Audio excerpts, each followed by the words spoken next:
You're listening to the Meet the Farmers podcast with me, your host, Ben Eagle. Please remember to subscribe to the show wherever you are listening.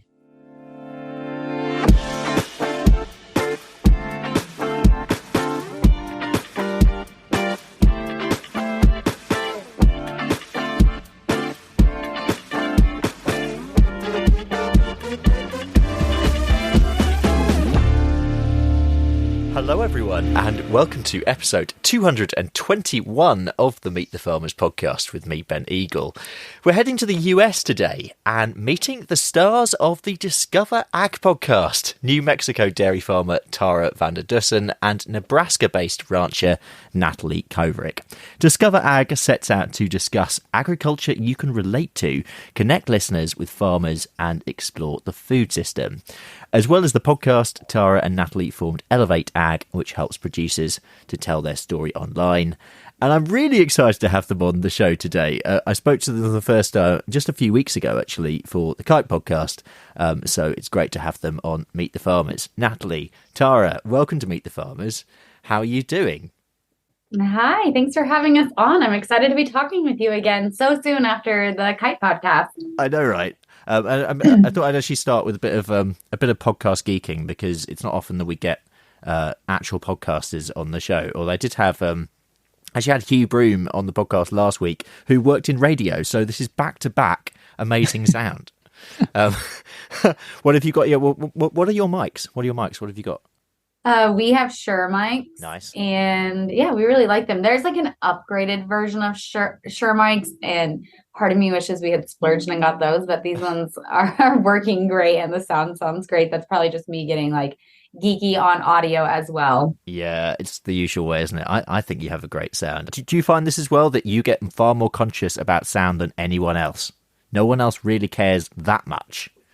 Absolutely. It's funny what you start to hone in on when you start, sharing in different social media avenues that other people probably don't even think twice about. Probably. Right.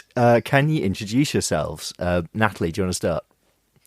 Yeah, sure. So as you kind of allude to in the intro there, I am in central Nebraska, so kind of right smack dab, almost in the middle of the United States for anyone who's super unfamiliar with our layout over here. And my husband and I own a cattle ranch, a beef cattle ranch. And I actually grew up in agriculture. So I grew up on a registered Hereford operation, actually up in Montana. And then when I married my husband, I moved down here. And we have what we refer to here over in the States as a cow-calf operation. And then we're also kind of growing our own registered Black Angus herd as well. Super. Tara? Yeah, so my husband and I have a dairy farm in New Mexico. And so to give a little, geography on the United States, that's obviously kind of like down in the Southwest area. I also grew up in agriculture, similar to Natalie. I grew up on my family's dairy farm here in New Mexico as well. So New Mexico native. And I actually got my degree in environmental science. And so that is what my piece of the dairy has always been, is working for dairy farmers on, environmental and sustainability and environmental compliance and that kind of area. And then obviously started sharing online it's been 7 or 8 years, I think now. I was trying to figure it out last night. And along that journey of sharing online and just telling about, dairy and impact on the environment, I met Natalie and we started our podcast. Yeah. As a complete aside, I was listening to one of your podcasts the other day, and you were talking about some of the creepy crawlies, some of the bugs that you have in New Mexico. Yes. Yeah. Can you just tell the listeners who haven't actually had the joy of listening to that particular You did a good picture of New Mexico, Tara. Yeah. Make people want to visit there. Yeah. I know. I feel bad because New Mexico is gorgeous and a very diverse state. We have everything from desert to mountains and literally everything in between. But we have a lot of creepy crawlers and a lot of snakes as well. And so, yeah, there's some wild snakes. I mean, we have centipedes that are the long, skinny things. They're named centipedes because it's hundreds of legs is literally the translation of their name. And so they have hundreds of legs. We have scorpions. What I shared about on the podcast was that they're called Children of the Earth is the local name. I don't know what the technical name is, but they are the freakiest things. And that was what Natalie and I started talking about. So yeah, if you are afraid of bugs and snakes, maybe New Mexico is not for you because we do have a lot of those. Yeah. And Tara, I know that you said to Natalie when you were recording that to not Google it, but I'm going to tell listeners, Google that right now, because Google it. Yeah, it'll take. terrifying. I said it's like what my childhood nightmares are made of. Like it freaked me out as a child. It still freaks me out now when I see one. They're terrible. So you met on social media, I assume. Yeah, we did. I feel like it's a very millennial way to meet. But we, as Tara alluded to, we've both been sharing online for quite a while. And I definitely think there's been a movement within like the last, 3, 4, 5 years for farmers to get online and share their stories in different capacities. But when her and I started, it definitely felt much more smaller and intimate. And so I think we were just naturally drawn to each other. Like, oh, another younger female who is in agriculture that's sharing online. We must have a lot in common. And it turns out we did have a lot in common, just far beyond those things I listed. And so, what, started online quickly kind of transgressed outside into, quote unquote, real life. And we're now fast friends and obviously business partners too. Yeah. Tell us the story of Discover Ag and how it actually came about. Yeah, so we actually started with a different business in our business partnership. It was called Elevate Ag, and it was an online course that helped farmers and ranchers really like share their story, basically do what Natalie and I kind of do online. At that point in our lives, this was in 2021, where I feel like a lot of farmers were getting on social media more than ever. And so we were getting a ton of questions about like how to share. So we ended up creating a course. Well, as we created that course and we launched a podcast with that course, it was very evident, like within 6 months of starting that podcast, that we really wanted to get back to the roots of why we started sharing, which was really to tell people about agriculture, to connect people with, farms and ranches across the country, across the world. And so we kind of pivoted, rebranded into Discover Ag, what it is now. And now we cover the top 3 trending news articles in the ag and food space. We put a very, I feel like, female millennial twist on it and kind of make it, there's references to a lot of pop culture and just a lot of like, I said trending, but I think that's kind of the best word for it, like what's relevant, what's going on in the world, and kind of cover those articles. Yeah, and there are I'm quite glad that there are lots of ag podcasts out there now, because there didn't used to be, and they sort of have grown over the last few years. And you've said some of the things there that make Discover Ag differently, but I wonder if you could just reflect on the ag podcast scene really and its growth over the last few years, because it has been amazing and it's still growing. Yeah, I would agree. I think unfortunately, ag is always just a little bit behind everyone else. And so I feel like there has been a massive entry for a lot of other podcasts into this space, 4 or 5 years ago. And that was when kind of all the farmers and agriculture was entering into social media in general. And so now after that wave of just social media in general, I think like you said, there's been kind of that trickle over effect into this long form content where they kind of mastered, short form. And so they're like, okay, what does it maybe taste like to share in a little bit different of a way? And so I do think we're starting to see a lot of people who have been sharing online in certain ways come over to the podcasting space from agriculture. And like you said, it's been really fun because they're such a diverse industry and there's so many different ways to share. And everyone obviously looks at it through different lenses and perspectives. And so I do think that the more podcasts out there, the better, because I haven't really seen any to date yet that are very similar to each other. And so it's really fun to have that diversity showed, I think. Yeah. You go along with that, Tara? Yeah, I agree. I actually last year was a co-host of another ag podcast, and I feel like it is really cool to see how much it has expanded. And there's so many different things to cover. I think when people think of ag, they really just have such a narrow focus of like, I think we get lumped all together, right? Like, oh, you're all farmers, like you all kind of do the same thing. And so I love seeing all the different podcasts coming out because ag is so diverse and there's so many different ways. I know some of the ones that I follow are like farm ag wives that are sharing about like day-to-day agriculture, which is fun. Natalie and I feel like are trying to reach, kind of outside of agriculture. So it's a completely different approach. Then there's, like the tech side of ag that you could have podcasts about, like the really detailed side of like actual farming and farming practices. And so there's just such a wide array of things you can cover. And so it's really fun and cool to see that kind of coming to life now in the podcast space. Yeah. It's interesting too, because I don't know, it took us so long. I have consumed podcasts for, 8, Forever, 9, 10 it years. feels like. Yeah, forever. I've just always loved that content. And I had been asked to start podcasts before, and I was just like, I don't know what I have to talk about. And now looking back, I'm like, what was I thinking? I have so much to talk about. Like, you can't stop me from talking about this. And so I don't know kind of what our delay or barrier was as the industry, or even just, maybe myself, but I'm glad we finally got here. Yeah.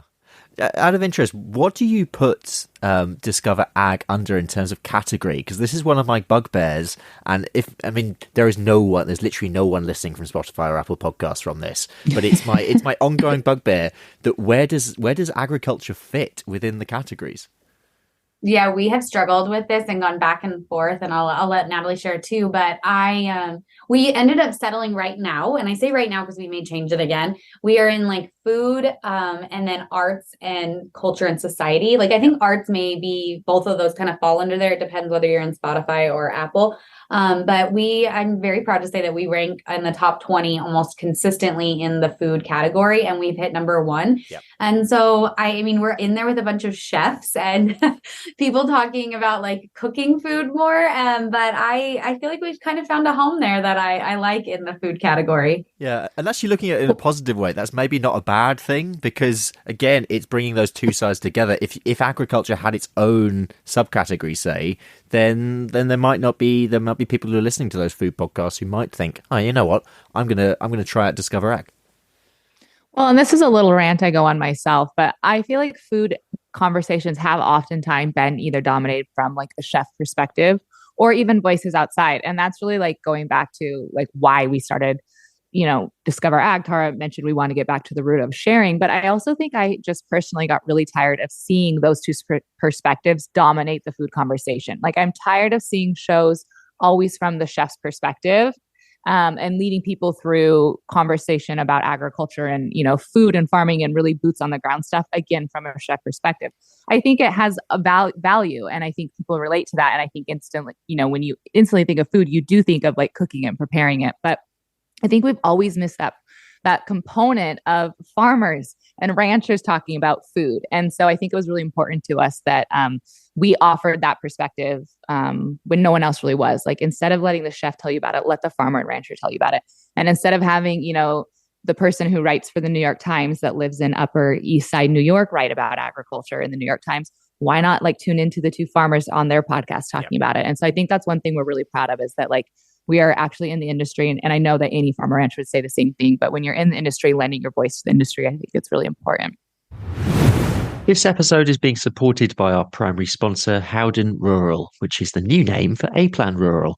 The Howden team shares my passion for giving a voice to farmers, and we are both driven to raise the profile of farming voices to a wider audience. Howden Rural do a lot of work on social media themselves, sharing farming accounts and farming stories. They have a rural community blog which shares farmers' experiences.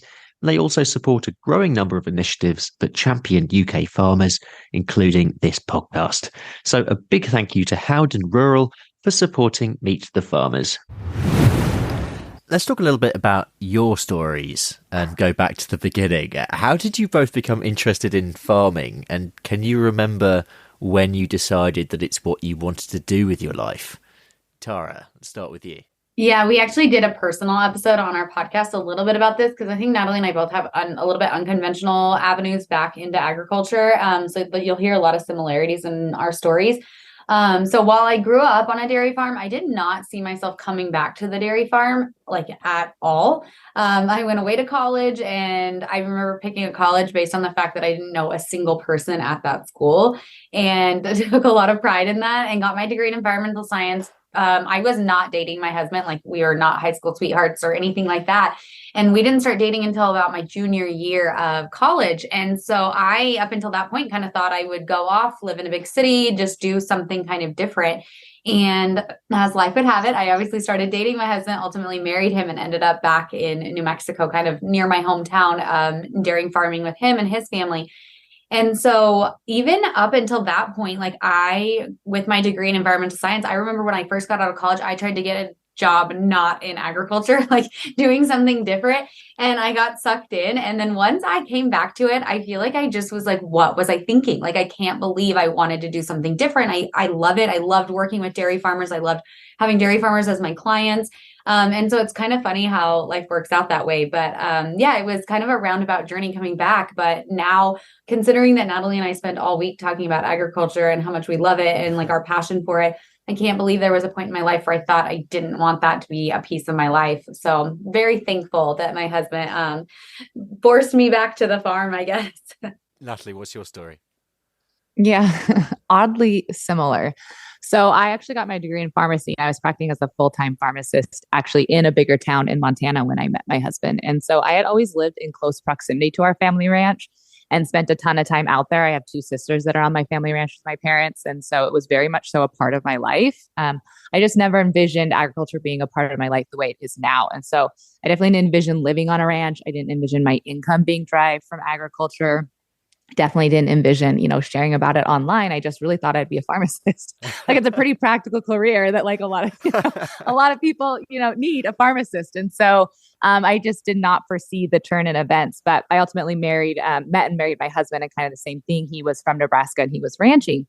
And I do remember having this point in my mind where I was like, gosh, am I really going to marry a rancher? Like I actually had to give it a lot of thought just because I know what comes with growing up in agriculture and having your life kind of tied to this industry. It's much more than just a job. It really is, as we all say, our lifestyle. And so I remember having this kind of pause where I was like, gosh, am I going to do this? And I thought, yes, I love this man. I'm going to. So when I moved down to Nebraska, that's kind of when I think my life just kind of got flipped up on its head. I was, we live outside a very small town. And so there weren't a ton of pharmacy jobs open right away. And so that kind of led me to start sharing online. And then I ultimately just stepped away from pharmacy and I'm on the ranch full time and share online full time. And so it was very serendipitous, as I call it. I definitely couldn't have planned it. I didn't plan it. It just kind of happened the way it is. But as Tara said, looking back, I just can't imagine my life being any other way than it is now. So I'm glad I listened to like those heart cues and those, gut instincts and made the decisions I did. Yeah. Well, you're definitely the first pharmacist turned rancher that I've ever met. It's a very unique career path for Natalie. Yeah, I know.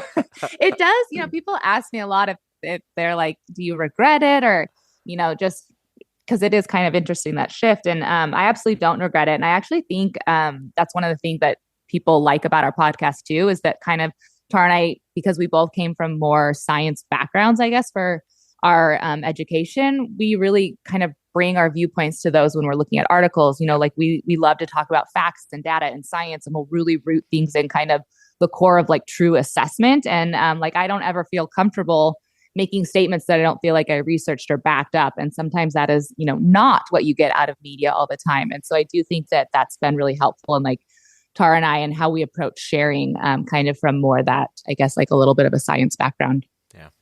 Okay, this is a very British question, okay? But what is the difference? This is idiot alert here. What's the difference between a farmer and a rancher? For some reason, I knew that's what you were going to ask, actually, which is I had really no funny. idea. I was like, oh, brace ourselves. I don't know what's coming. No, I feel like that's a very like European thing to ask. Yeah. Because and I feel like it's something I even feel like I struggle with, like the different titles of people. And Natalie too, like Natalie does not relate to being a farmer. She very much relates to being a rancher. So exactly. Natalie, sorry, I jumped in, but I'll let you give your opinion. It's definitely a regional. So I'm pretty sure you guys are all, you would say like you're a cattle farmer or a beef farmer, right? Yeah, I think so. And I only asked this because I thought that stupidly that ranchers were livestock and then farmers were crops. I thought that was the line. But then when I saw Tara, how you describe yourself as a dairy farmer. So that just made me think about that.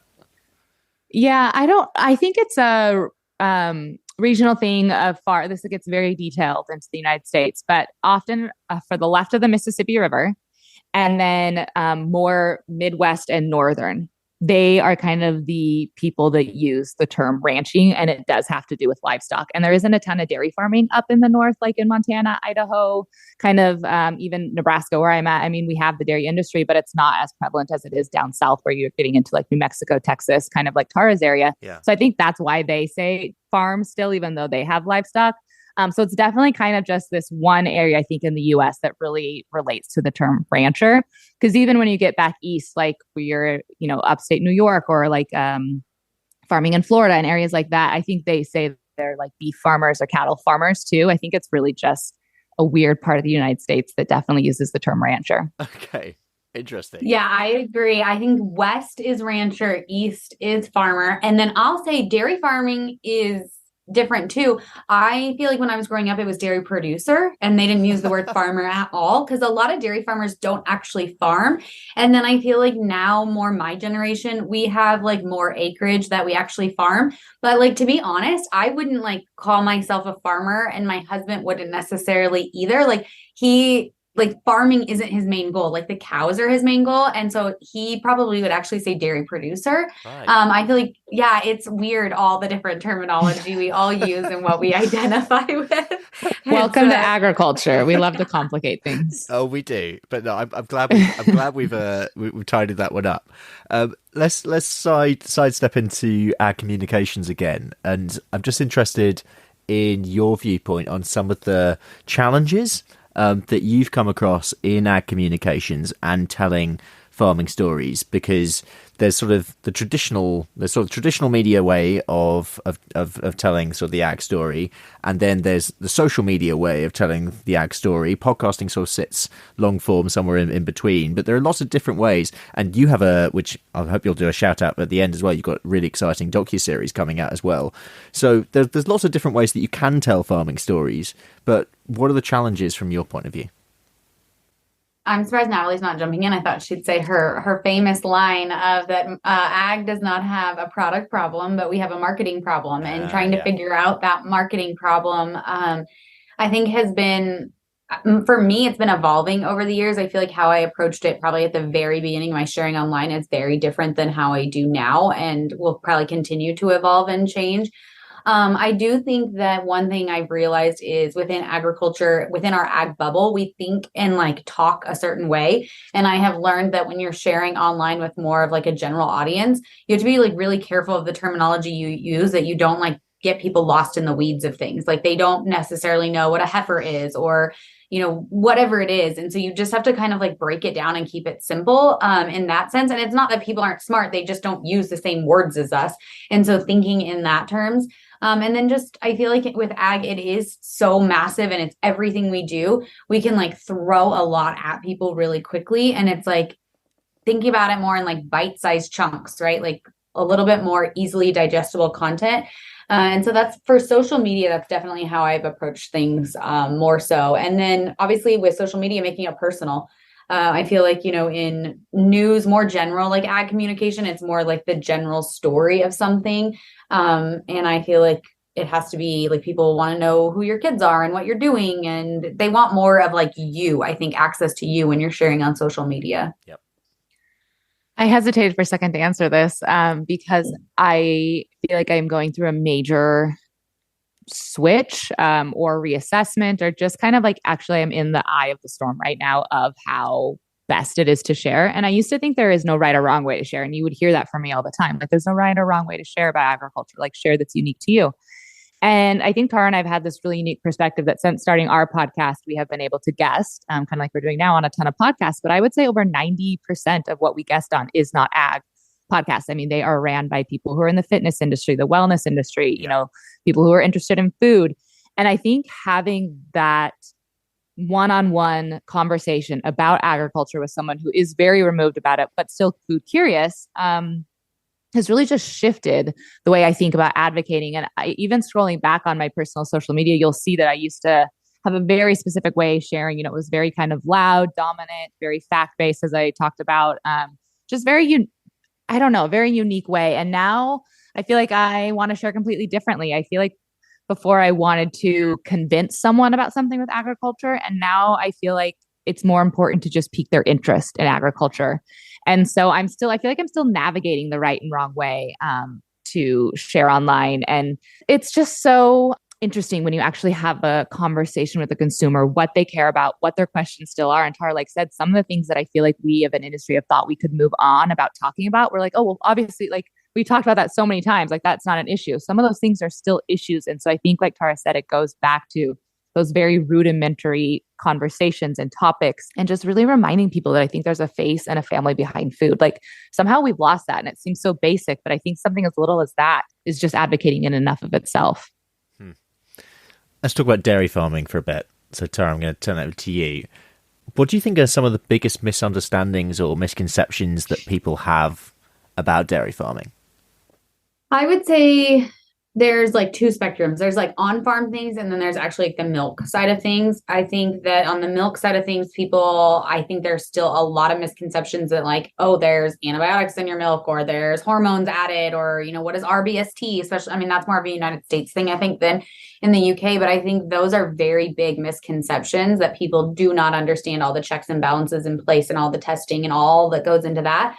And then on farm, I think, we're seeing in the United States, obviously, a lot of consolidation and larger farms. And our farm is a larger farm as well.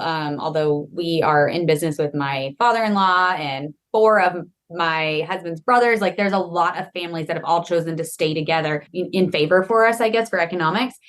I think that like big is bad is a big misconception, or that big farms are not taking care of their cattle in the same way that small farms are.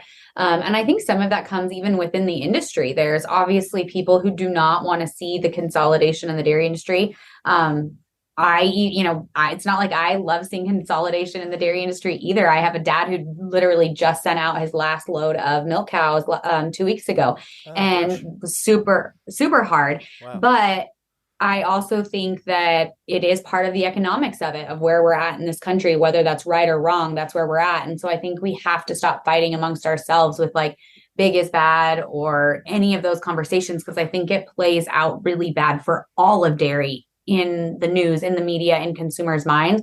I think consumers don't necessarily like in their mind, if they see something bad about dairy, they don't think like, oh, that's only big dairies. It's like, oh, well, then I'll just stop consuming all dairy. And so I think that kind of like bickering is just not good for us as an industry overall. And again, coming back to telling the farming story, I suppose, telling the livestock story in this particular case as well, how do you think that can actually be reframed? How can that message, I suppose, on an education format, how can we get that across? Yeah, I mean, I think that was really at the root of like even why I started sharing the environmental side. I wanted to share about like, I wanted to put, as Natalie said, a face with like a larger farm, like, right? Like I live right here on my dairy farm. I am a part of my dairy farm that size, it has nothing to do with size, that there's still a family and a face behind these farms. And so I think there has to be more of that. I think what's hard is that, in all of ag, I feel like a lot of people would probably say there's like farmers already have a job, and it's, producing food, running their farms. They don't have time to like go out and like share their story, which is how we ended up with like in the United States, we have Checkoff, who helps us like market ourselves, except for those messages, I think a lot of times fall more flat. It comes off as like a brand sharing versus a person sharing when we have like a marketing company sharing for us. And so I think that is really hard piece of it. And then I do think some of the farms that are sharing, this is like a generalization, but like if you are pushing a certain product, you are going to be using tactics and techniques to sell that product that may be at the detriment to like other people. We've seen that with organic. Like I remember here in the United States, Organic Valley had a commercial that came out that was very painted conventional agriculture, conventional dairy farming, very dark and bad. And like the music was terrible. And so I think we just have to be really careful with that, of how we're positioning ourselves and marketing ourselves, that we're not like putting down another sector of the industry. Natalie, do you think that goes for the farming story as a whole? Yeah, absolutely. I think it's something, I think there's 2 things we really struggle with agriculture. One is getting into an echo chamber. Like I think we have a lot of conversations within ourselves, and it's hard to get that outside of. And then like Tara said, I think we can sometimes, without realizing it, or we're having to play a game, but we can put down other industries. I remember talking to a direct-to-consumer beef business, and they were advertising like no added hormones and all these different things. And they're like, we know we don't have to put that on there, but if we're the only one that doesn't, then people are going to think we have it.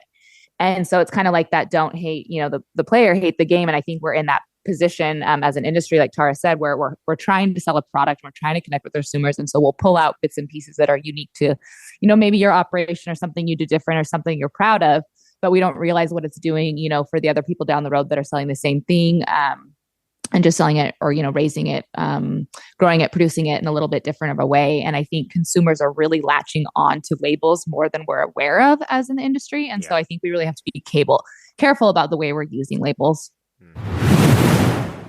Meet the Farmers is brought to you by RuralPod Media, the only podcast production agency to specialise in the rural sector. We're on a mission to make rural stories mainstream and help businesses, organisations and communities like you tell your story through podcasting. Podcasting is a fantastic way of connecting with your audience, whoever that might be, getting your message out there and networking with leaders in your niche. RuralPod Media can help you by launching your new podcast or helping you with the technical side. We also provide podcast training and an audit service if you already have a podcast, you're not sure where to take it to next. For more information or to book a call, visit ruralpodmedia.co.uk.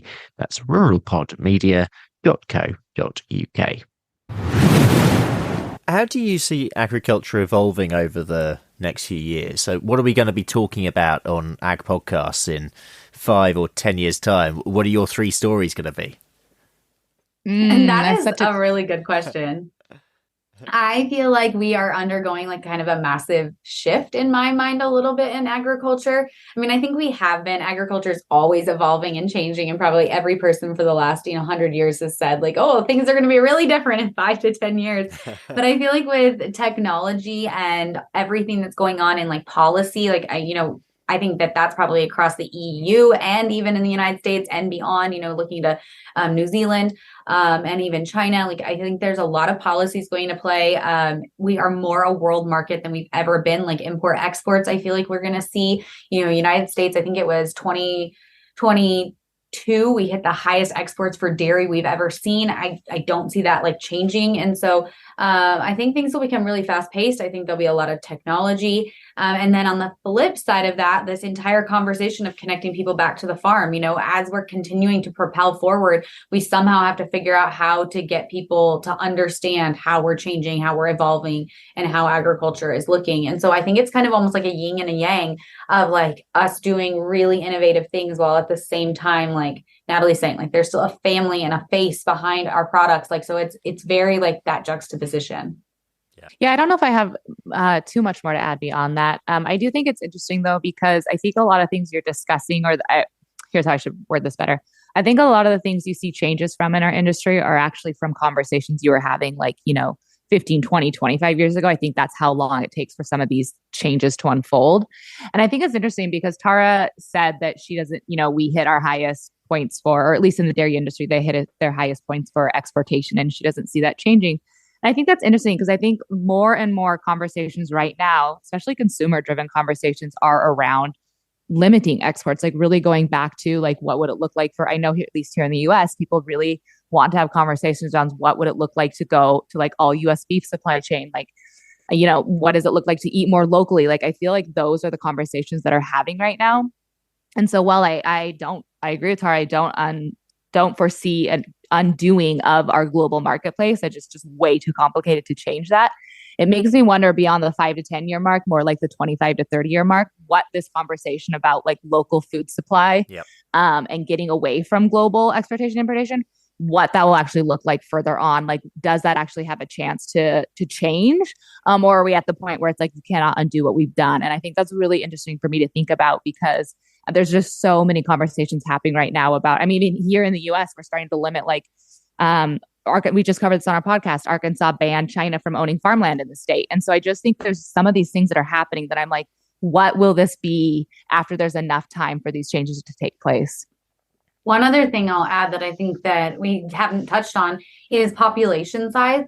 We know that like in the EU, population is slowing down. The United States population is slowing down. Depending on where it peaks, it will probably peak in our lifetime of us being the generation that's farming. And so I always think about what that means for our kids. If, we have been in a mentality, I would say for the last 100 years, produce more, produce more, produce more. We have a growing population. We have to have more calories. And what will happen when that shift starts to reverse and we have a declining population, we have an older population, all of those things. I'm not saying I know what's going to happen. I just think we have to keep that on our minds of like, what will that look like into the future for agriculture? And it's just crazy because it's a complete shift from, I think, what we grew up with, our parents, our grandparents, and the mentality of agriculture. Just a little more about our primary sponsor, Howden Rural, which is the new name for A-Plan Rural. Same people, different name. Howden Rural provide bespoke insurance cover for farms and estates. This could be for anything from tractors and machinery to a new exciting diversification venture. So for more information, visit howdeninsurance.co.uk/rural. I'm going to give you a chance to plug the docuseries for sure, but I'm interested generally what's next for you and perhaps what's next for you straight away. But where do you want to go with all this? Oh, great question. And you could answer if we had an answer for that. No, but we have some exciting plans for our podcast and some big things I think on the horizon for just the podcast. We can get into the docuseries, but I think that we really want to be able to, reach obviously more people with this kind of like a little bit unique way of how we're delivering agriculture. I think that we both hope that there's a lot of potential there for people to be kind of interested in being able to come to these conversations in, a more unique and kind of fun way. I feel like Natalie wants to say something. No, I would say that, yeah, kind of getting down to the micro level of like what is next for us immediately. As you said, I do think it's the podcasting space. Our podcast isn't even a year old yet. So I do feel like we're still a baby podcast. I think Tara and I really hit the ground running and had, like high ambitions of like really growing the podcast. And I feel like we've hit a really good groove of like what we want our brand to be and what we want to be sharing about. And now I feel like we're really at the exciting time of any, entrepreneur who knows they're at the phase of like kind of like, really getting into the details of their brand and business. And I think that's what we want to do with our podcast next. Like, do we want to maybe do some in-person shows? Like, what can we bring to really like, up level our podcast? Because I feel like we've kind of laid that foundation and we've been focusing on that. But I feel like we've really just barely been doing the tip of the iceberg of things we want to do with the Discover Ag brand. And so it's really exciting that, all right, I think we're just ready to go all in on the podcast and see what more we can do with the Discover Ag podcast. And then as you alluded to, we're really trying hard to pair that with like a visual component, the docuseries that we would bring to like a streaming network where it's really this all encompassing, where like you would follow with us to the operations and you'd get to visit a farm or ranch and learn more about a specific product each episode. And then that would be paired with the podcast where it's like maybe we interview the farmer we were with, or maybe we talk behind the scenes about what it was like on that, and just continue to have these kind of conversations both in visual form on a streaming device and then in your earbuds on a podcasting device as well. Fantastic. I can't believe you've only been going a year. It's mad. You've done our husbands think we're mad too, Ben. Yeah. They're like, when will you ladies ever slow down? That's great. Yeah, we're running out of time. It's just but we're going to go to the quick questions. These are a bit of fun. Your all-time favorite song? Oh my gosh. Do you know what yours is, Natalie? No, I'm a music connoisseur, Ben, and I will not let you pigeonhole me into one song. I've just always loved and very connected with music. And so it depends on my mood. It depends on the day. Yeah. But that's one of my favorite things, is to find actually new artists that aren't, like I'm not listening to like Taylor Swift. I love to find like up and young coming artists on Spotify. And I love music. I could never pick a favorite song. Nice. I mean, as a musician, that is the right answer. For the purpose of the podcast, not so sure. But anyway, Tara, what about you? Oh my gosh, I have so many things I love. I can't believe, I think what I'm going to say kind of surprises me because I am a big Kid Rock fan, which maybe surprises people, but I'm going to go a totally different direction. So my maiden name, I'm Dutch heritage, and so my maiden name is actually Boonstrow. And there is a George Thorogood song that is Bad to the Bone. And I just feel like it was like, I know, it's like my family's theme song. Like if that song comes on and there is a Boonstrow in the room, like everyone is on the dance floor. And so I just feel like it is like a little piece of my family history there. I just and so feel like Tara gave the most American answer we could I totally give. think like, so. Do you want a stereotype USA answer? Please refer to Here I am. A stereotypical answer. Yeah. All-time favorite book? Mine's The Alchemist. Nice. Mine is Nightingale. I love The Nightingale. It's about World War II. Cool. And favorite film? We actually did this in our personal episode coming out, what our film was that we could watch over and over. So this is a little bit different spin. I feel like my favorite film. I don't know. Natalie, what's yours? You go first again. I don't have one either. How do you not have a favorite film? I have like too many. I could like pick like 1,000. I did say the one I would watch over and over again, which this is going to be such an American answer as well, but I could watch Titanic over and over again. I don't know why. Okay. I could. If it's on TV, I put it on. Yeah, it's fair. It's a good film. A movie that one of my favorite movies that totally like threw me, I remember, is The Sixth Sense. I don't know if it's my favorite movie, but it is one that stands out from like my younger like childhood of being like, oh my gosh, I can't believe that's like what how it ended. So that's up there with one of my favorites. It just like lives in infamy in my memories. Yeah, I feel like that's a very millennial answer as well. That was I remember that being massive. Yeah. I will say Wes Anderson is one of my favorite producers. So any film by Wes Anderson, I always love too. So cool. Another good answer. The final questions, which we ask everyone at the end of the show. Your message for the public. What would your message for the public be? Any message? Oh my gosh. Well, I'm going to be total cliche. And I feel like it's like discover ag, like go out, discover ag, learn about agriculture, whether that is if you are in the industry. I feel like Natalie and I, our docuseries, our episode we recorded this summer was a sheep trail through the Montana wilderness. We followed 10,000 sheep to their summer pasture. I am in ag. I didn't know that existed. Didn't even know it was something like I didn't know it was something I even would want to do. And it was literally one of the most incredible experiences of my life. And so, and then for consumers as well, like get out, learn about agriculture. It's such an incredible, piece of our society. So that would be my 2 cents. I second that. Cool. And message for farmers. Mine is take care of the land. Yeah, take care of the land. I think that's one thing we can always do. And we're doing a great job of it, but we can always continue to do better too. And I don't think we'll ever regret taking care of the soil. Cool. And finally, apart from Discover Ag, of course, the podcast, your recommendation for a blog, podcast, or social media account to follow, which can be farming, but it doesn't need to be farming. There's a quick podcast I listen to almost every day. It's called Quote of the Day. Okay. And what he does is their episodes are usually under 10 minutes. And what he does is pulls a famous speech and he highlights that like motivational speech. So you listen, he pulls out kind of like the most impactful moment of the entire probably hour long, keynote. And then you get to listen to that. And it's a really powerful message and a really powerful way to start your day usually. Cool. I'm glad you said that one. That was literally the one I had pulled up. As I was scrolling. So it is a really good one. Natalie always sends that one to me, but it's a really good, like quick hit, like she said, like 10 minutes to give you some inspiration for the day. And sometimes if it's a really good, something very, that touches you, you can go watch the full keynote, which is always cool. Well, there you are, listeners. There is your recommendation for today. Tara, Natalie, thank you so much for coming on the show. It's been such a pleasure having you. Thanks for having us. This was an honor to be able to talk, like I said at the beginning, more with you. So thank you. Thank you. The pleasure was all ours. Oh, thanks both. That is it for today. We'll leave it there. A big thank you to Tara and Natalie for coming on the show. And thank you very much for listening. Thanks also to our primary podcast sponsor, Howden Rural Insurance, for supporting the show. Any extra info you need is in the show notes, including the link to the Discover Ag podcast. But you guys know how to find it. Just search for it on Apple Podcast, Spotify, wherever you're listening to this. For now, though, I'm Ben Eagle. This has been Meet the Farmers. Thank you very much for listening, and I hope you'll have a great week.